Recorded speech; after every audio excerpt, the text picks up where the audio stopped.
지금 이 순간에도 당신 주변 어딘가에서 세균이 번식하고 있습니다.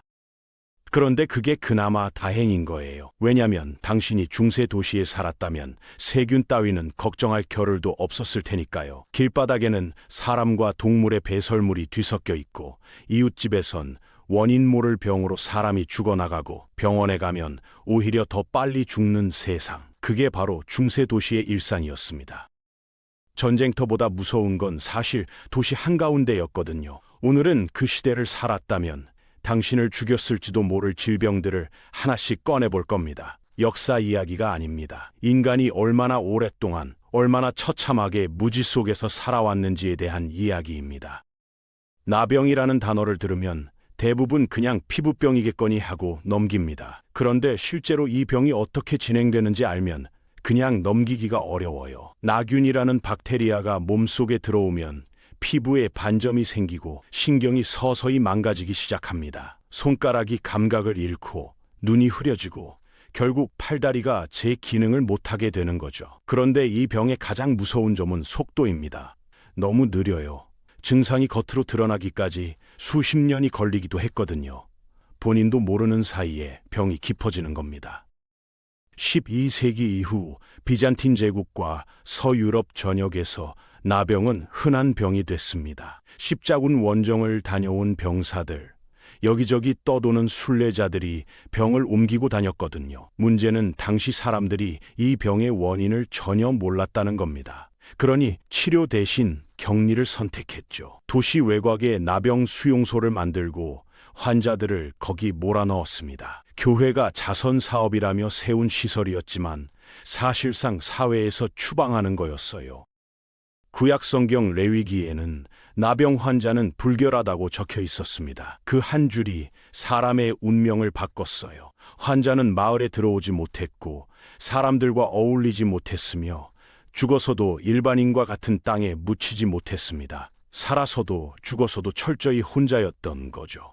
계급이 조금 높으면 대우가 달라지기도 했지만 대다수는 그냥 버려지다시피 했습니다. 병보다 외로움이 먼저 사람을 무너뜨리는 시대였습니다.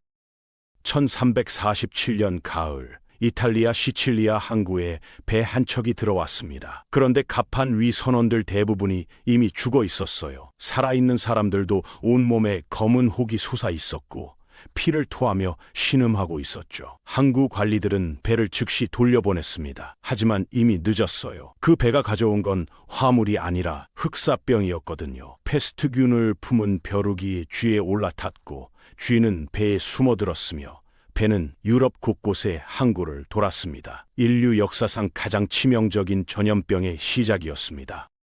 흑사병의 증상은 잔인했습니다. 림프절이 감염되면 겨드랑이나 사타구니, 목 주변이 주먹만하게 부풀어 오르고 까맣게 변했어요. 거기에 고열과 구토, 극심한 몸살이 겹쳤습니다. 감염된 사람의 절반 이상이 결국 목숨을 잃었는데 빠르면 사흘 만에 죽기도 했거든요. 유럽 전체 인구의 3분의 1이 이 병으로 사라졌다는 추정도 있습니다. 숫자로는 감이 안 오죠. 당신이 사는 동네 사람 셋 중 하나가 갑자기 없어진다고 생각해 보세요. 공포는 사람을 괴물로 만들었습니다. 이웃이 아프면 문을 걸어 잠갔고 친척이 찾아와도 내쫓았어요. 심지어 아이가 병에 걸리자 부모가 길거리에 버리고 도망간 기록도 남아 있습니다. 넘쳐나는 시체를 감당하지 못해 거대한 도랑을 파고 수백 명을 한꺼번에 묻었죠. 장례도 기도도 작별 인사도 없이요. 흑사병이 앗아간 건 목숨만이 아니었습니다. 사람과 사람 사이의 신뢰, 공동체, 그리고 신에 대한 믿음까지 함께 무너졌습니다. 어느 날 갑자기 온몸이 불타는 것 같은 느낌이 든다면, 그리고 팔다리가 퉁퉁 부어오르기 시작한다면 중세 사람들은 그게 악마의 저주라고 생각했습니다. 틀린 말도 아니었어요. 그 고통은 정말 지옥 같았거든요. 병의 이름은 성 안토니우스의 불, 오늘날로 치면 맥각 중독입니다. 원인은 생각보다 평범했어요. 곰팡이가 핀 호밀빵 한 조각이었습니다. 문제는 당시 가난한 사람들의 주식이 바로 그 호밀이었다는 거죠. 굶지 않으려고 건 빵이 사람을 죽이고 있었던 겁니다.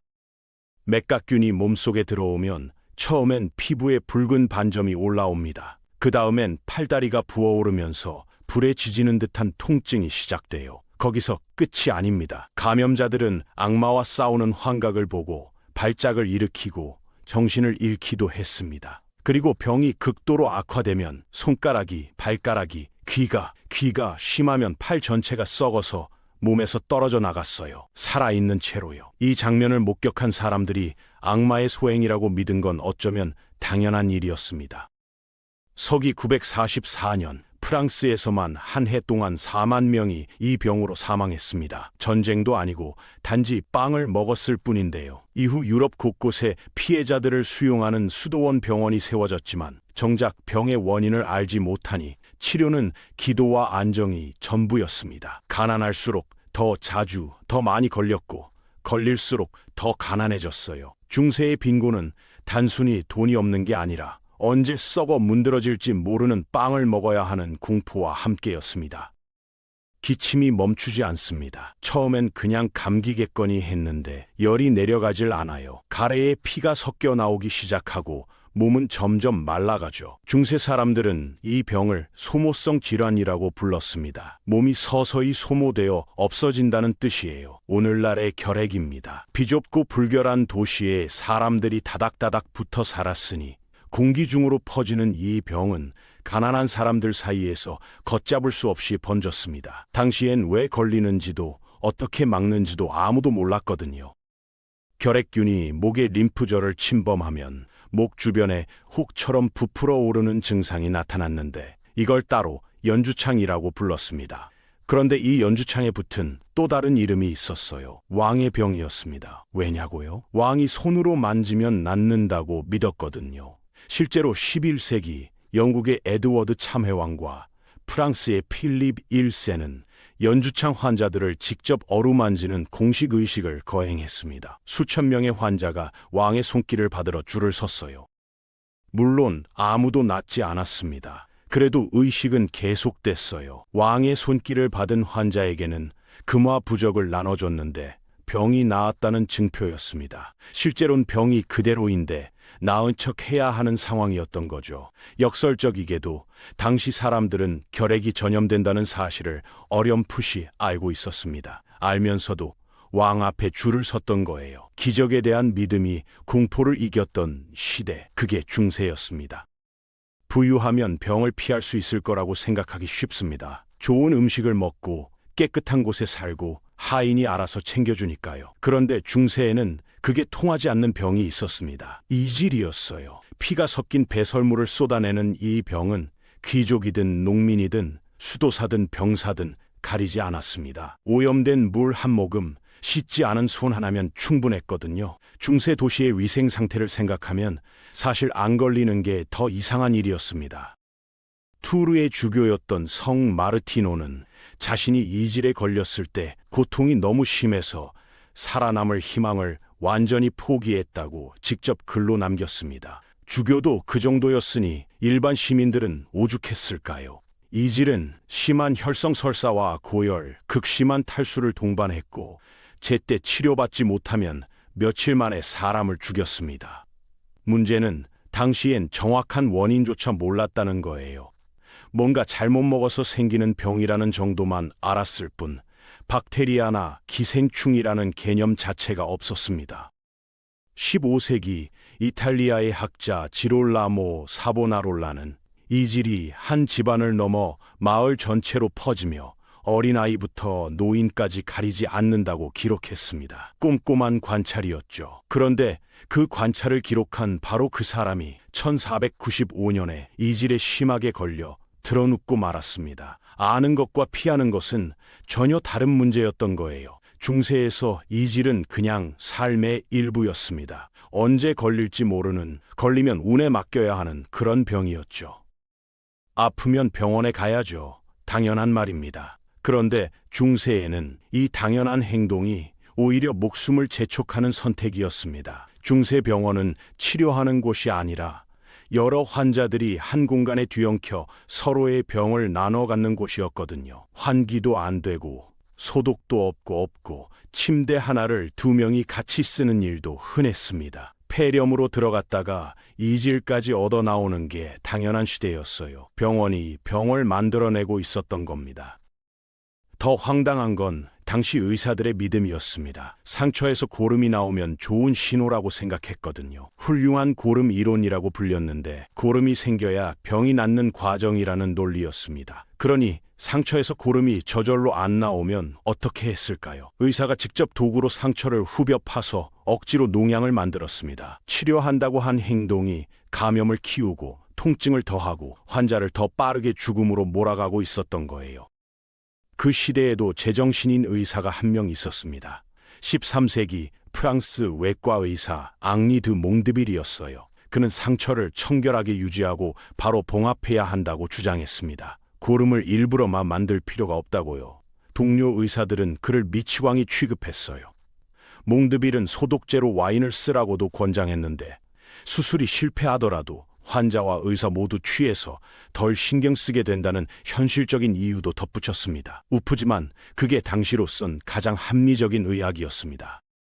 1495년 프랑스 군대가 나폴리를 공격했습니다. 전쟁의 결과는 애매했지만 병사들이 유럽 전역으로 돌아가면서 가져온 건 분명했어요. 매독이었습니다. 처음엔 생식기에 부종이 생기고 이내 온몸에 궤양이 퍼졌습니다. 고열과 극심한 통증이 뒤따랐고 치료법은 아무도 몰랐어요. 병의 이름조차 없던 시절이었거든요. 나라마다 서로 상대방 나라 병이라고 손가락질했습니다. 프랑스에서는 나폴리병, 나폴리에서는 프랑스 병이라고 불렀어요. 책임을 떠넘기느라 바빴지 정작 병을 연구하는 사람은 없었습니다.